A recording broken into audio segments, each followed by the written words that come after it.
Baik Ustadz, kalau rizki adalah qadar Allah, bagaimana pengaruh doa dalam permohonan rizki? Rizki sudah ditetapkan oleh Allah Subhanahu wa taala, nggak bisa berubah.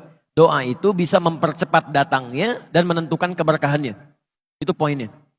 Di doa bisa menentukan keberkahan dalam rizki dan mempercepat datangnya rizki. Ya. Dalilnya Quran surah ke-51 ayat ke-22, posisi paling kanan sebelah bawah. Itu tentang rizkinya yang ditetapkan. Kemudian diberikan kepada kita Quran surah kedua ayat 29. Ikhtiarnya ada di Quran surah kedua ayat 168. Dipercepatnya di Quran surah kedua ayat 172.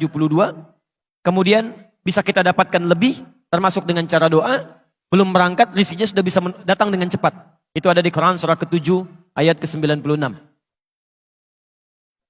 Saya turunkan supaya lebih paham. Perhatikan sini. Konsep rizki, Quran surah ke-51 ayat 22, posisi paling kanan, di agak sedikit ke bawah. Lihat sini. Wa fis samai rizqukum wa ma tu'adun. Dan di langit itu rizki Anda sudah ditetapkan, tidak akan tertukar. Dan dijanjikan akan diberikan. Dijanjikan akan diberikan. Mustahil. Ada orang lahir tanpa ada rizkinya, mustahil. Burung aja ada rizkinya, masa kita yang dihisab tidak ada rizkinya? Dan tidak akan tertukar. Jadi jangan iseng ngambil punya orang lain. Gak ada kerjaan. Gak ada kerjaan, karena rizki Anda sudah ada. Kalau Anda ngambil punya orang lain, itu satu saat akan dikembalikan. Itu cuma mempersulit diri sendiri. Nah, sekarang pertanyaannya, rizkinya di langit, kita tinggal di mana? Di bumi. Rizki di langit, tinggal di bumi. Maka kemudian rizki yang di langit ini Allah turunkan ke bumi. Supaya mudah kita dapatkan. Dalilnya Quran, surah kedua ayat 29. Posisi paling kanan sebelah bawah. Walladzi khalaqalakum ma fil ardi jami'a. Kami jadikan segala yang di bumi itu untuk kalian semua. Jadikan segala yang di bumi. Hujan turun menjadikan tanah-tanah yang kering jadi gembur kembali. Muncul tanaman, muncul buah-buahan. Di bawahnya kemudian ada macam-macam. Ada emas, ada tembaga, ada nikel, ada macam-macam segala turunan ke bawahnya. Anda ambil itu, Anda olah. Hasilnya jadi masjid, jadi bangunan, jadi rumah, jadi macam-macam. Baik. Fokus. Rizkinya ada di mana tadi?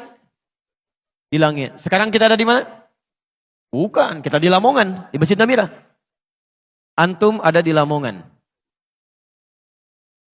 Lamongan bagian dari bumi bukan? Baik, bagian dari bumi. Antum tinggal di Lamongan, cuman rizkinya turunnya di bumi. Bumi itu belum tentu di Lamongan, mungkin turun di Ampel. Antumnya di Lamongan, rizkinya turun di Ampel. Apa yang harus dilakukan? Dicari, datang ke sini. Maka turun Quran, surah kedua ayat 168. Ada ikhtiar. Dia tidak cukup dengan memohon kepada Allah, ya Allah. Ya Allah, masjid tinggal kubahnya, ya Allah, Allahu Akbar, turun dari atas. Breg, kubah gitu kan. Masya Allah, tukang cornya kemudian bangkrut, tukang kubahnya bangkrut. Nggak ada kreativitas di situ. Maka, ya ayuhan nasu, kulu mimma fil ardi halalan thayyibah. Hei manusia, silahkan bergerak, beraktivitas untuk mendapatkan sebagian dari kebutuhan hidup Anda. Terkhusus untuk kebutuhan makan. Sekarang lihat. Ini ya ayuhan nas untuk manusia. Kita bertanya, ya Allah, non-muslim gak sholat, gak puasa, rizkinya dapat. Kami yang muslim sholat, puasa juga. Masa rizkinya sama dengan cara mendapatkannya? Apakah ada kekhususan untuk kami? Maka bagi orang-orang yang beriman, diberikan jalan cepat untuk mendapatkan rizki. Di Quran surah kedua, ayat 172. Posisi paling kiri, di agak sebelah atas. Ya ayyuhalladzina amanu kulu min tayyibati ma razaqnakum. Hai orang-orang yang telah menyatakan dirinya beriman kepada Allah. Kulu min tayyibat. Perhatikan kalimatnya. Ma razaqnakum. Syarat pertama, cari rizki dengan iman. Orang yang mencari rizkinya dengan iman, maka dia otomatis imannya akan membimbing kepada yang halal. Mustahil menemukan yang haram. Makanya di ayat ini kalimat halalnya dibuang. Kalau di ayat yang ini masih dicantumkan, kulu mimma fil ardi halalan thayyiba. Tapi bagi orang beriman, kalimat halalnya dibuang. Kulu min thayyibati ma razaqnakum. Kenapa kalimat halalnya dibuang? Karena dia punya iman. Imannya otomatis membimbing dia langsung pada yang halal. Dimaaf.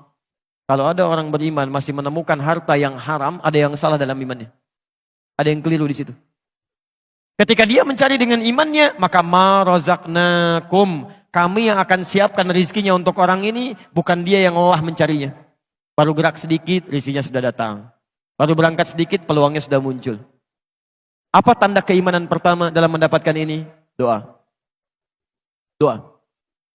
Doa. Bukankah Imran berdoa untuk anaknya? Bukankah ibunya berdoa untuk anaknya? Ketika bapak ibunya berdoa untuk anaknya, apa yang diberikan oleh Allah pertama kali? Kullama dakhala 'alaiha Zakaria al-mihraba wajada 'indaha rizqa. Rizkinya. Tapi kalau Anda ingin lebih cepat lagi, belum keluar, rizki sudah disiapkan. Itu ada di Quran surah ke-7 ayat 96.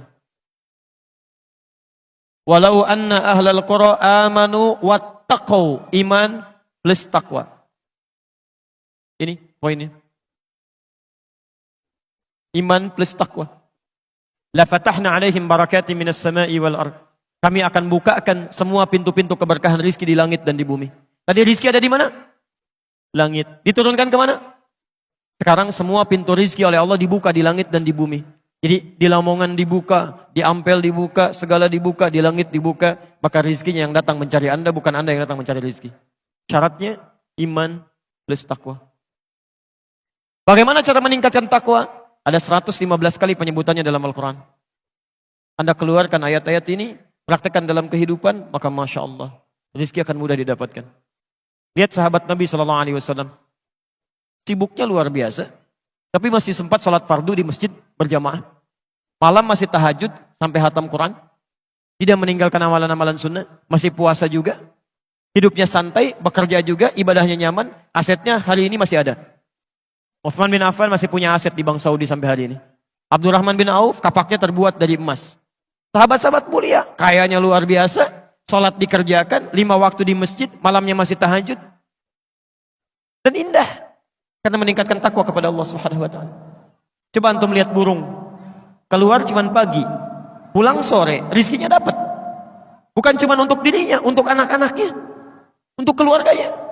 Burung yang tidak dihisab, ketika dia bekerja dengan tasbih kepada Allah, dia bertasbih, dia memuji Allah, berangkatnya pagi, pulang sore, tapi rizkinya cukup untuk satu keluarga. Antum yang dihisab, berangkat gelap, pulang gelap. Amalan fardu terlambat, amalan sunnah ditinggalkan. Masya Allah, pengen cepat rizkinya. Antum sehat.